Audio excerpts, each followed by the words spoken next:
Hey guys, it's your boy Mr. Luke Evan Brooks. I hope everyone's doing well. Stay tuned.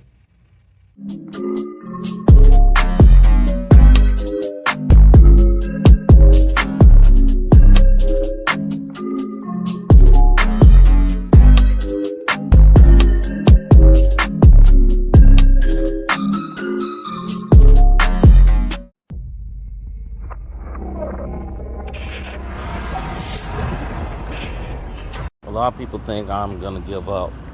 A lot of people think that it's the end for me. But I gotta tell you something. It's not gonna be the end. It's starting to be the beginning. Too many of us get into a dark place and we make a decision to give up. And for me, just to be isolated, it helps me understand where my mind needs to be, where it's the balance.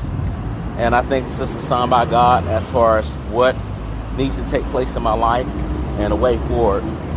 But I'm gonna tell you a lot. I'm gonna tell you that the most important thing that you can do to make yourself better is not to give up and to keep going.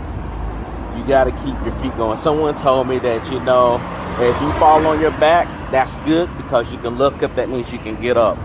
And for me, being away for so long, it's time to rise. It's time to make the choices. So join me as we go through this journey.